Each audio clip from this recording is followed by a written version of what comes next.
বিমান ভাড়া কমাও, প্রবাসীদের বাঁচাও। এদেশের প্রবাসীরা এদেশের রত্ন, প্রবাসীরা রেমিটেন্স যোদ্ধা, এবং এই প্রবাসীদের কারণেই এদেশের অর্থনৈতিক চাকা এখনো পর্যন্ত টিকে আছে।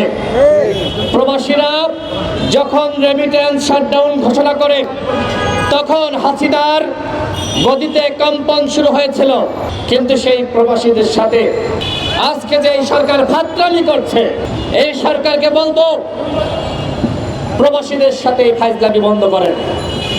প্রবাসীরা যদি আবারও রেমিটেন্স পাঠানো বন্ধ করে দেয় তাহলে তোমরা একদিনও ক্ষমতায় থাকতে পারবে না। 57 জন প্রবাসী ভাই মধ্যপ্রাচ্যে গ্রেপ্তার হয়েছিলেন কেন? শুধুমাত্র এই হাসিনার পতন নিশ্চিত করার জন্য। যেখানে মধ্যপ্রাচ্যে আপনারা জানেন, মধ্যপ্রাচ্যে যেখানে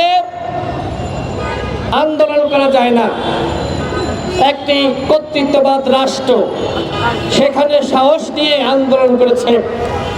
এই যে সারা দেশে গণ অভ্যুত্থানের সময় হাজারো শহীদ, হাজারো আহত, এবং যেভাবে রাজপথে যেভাবে রক্ত পড়েছিল, রাজপথ রক্তে রঞ্জিত হয়েছিল, হাজারো মা কাঁদছিল, হাজারো বাবার আত্মনাদ, এগুলো দেখে আমাদের প্রবাসী ভাইরা চুপ করে থাকতে পারে নাই। তারা আন্দোলন করেছে। বিশ্বের যেখানে যেখানে আমাদের প্রবাসীরা রয়েছে, আমেরিকা বলেন, ইউরোপ বলেন, জার্মান বলেন, জাপানি বলেন, চীন বলেন, লন্ডন বলেন, জাতিসংঘে সামনে পর্যন্ত আন্দোলন হয়েছে। সুতরাং এই প্রবাসীদের অবদান ভুলে গেলে চলবে না। আমি এই সরকারকে 48 ঘন্টার আলটিমেটাম দিচ্ছি। বিমান ভাড়া 48 ঘন্টার মধ্যে কমাতে হবে।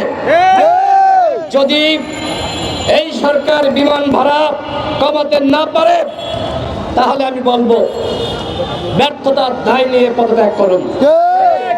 প্রবাসীদের সাথে ফাজলামি করবেন, এই ফাজলামি গণ অধিকার পরিষদ মানবে না।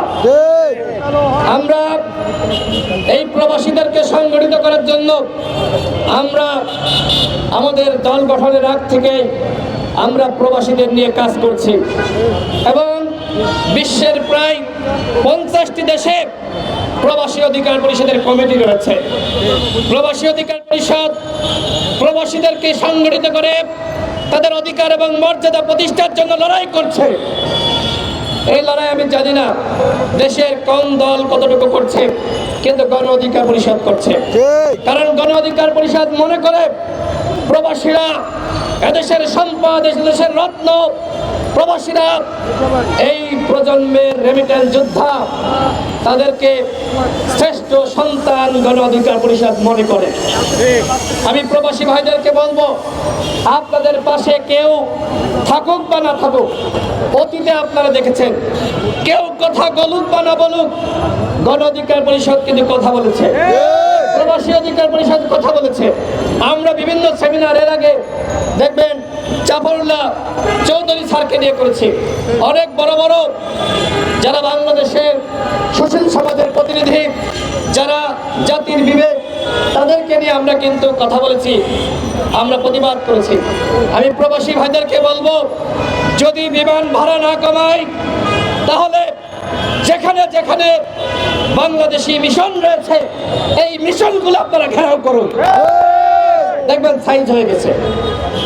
এবং একই সাথে যদি বিমান ভাড়া না কমায় তাহলে ঘোষণা দেন যতক্ষণ না পর্যন্ত এই সিন্ডিকেটকে সরকার ধ্বংস করতে পারবে, যতক্ষণ না পর্যন্ত বিমান ভাড়া কমাতে পারবে, ততক্ষণ পর্যন্ত রেমিটেন্স পাঠাবেন না।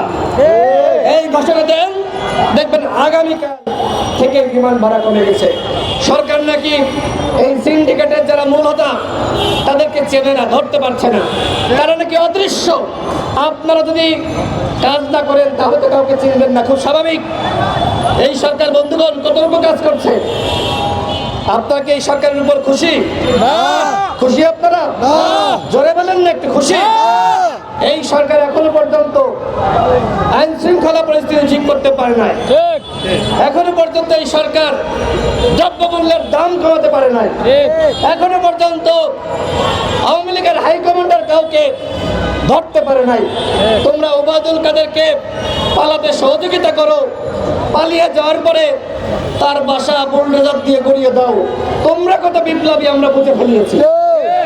যখন কাদের বাংলাদেশে ছিল তখন তোমাদের সরকার কি করেছে? কি করেছে? চোর পালানোর পরে বুদ্ধি বাড়ে, তাই না?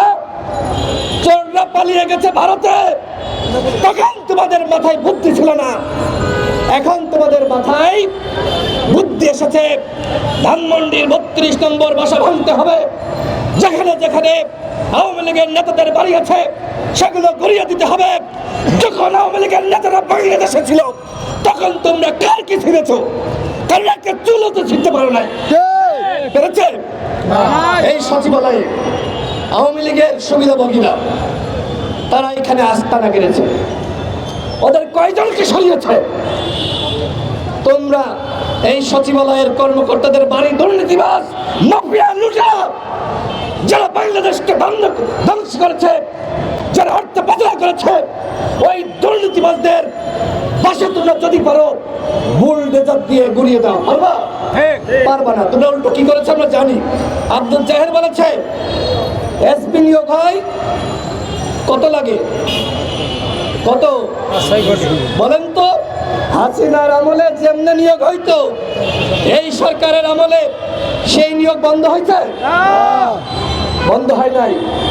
সুনামগঞ্জের এসপি আনোয়ার হোসেন, তাই তো? আনোয়ার হোসেন গতকাল ভিডিও দেখেন নাই? সে কি করেছে?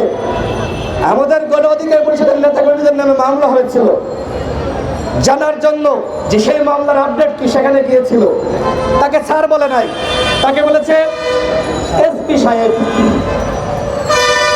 এতে অন্যায় হয়ে গেছে। তাকে সাহেব বলা যাবে না, স্যার বলতে হবে। স্যার বলে না, এই কারণে ঘাড় ধাক্কা দিয়ে গালিগালাজ করে রুম থেকে বের করে দিয়েছে। তোমরা বিপ্লবের পরে প্রত্যেকটা তোমরা জেলায় জেলায় এই ধরনের এসপি নিয়োগ দিয়েছ। এদের মাধ্যমে তোমরা রাষ্ট্র সংস্কার করতে চাও?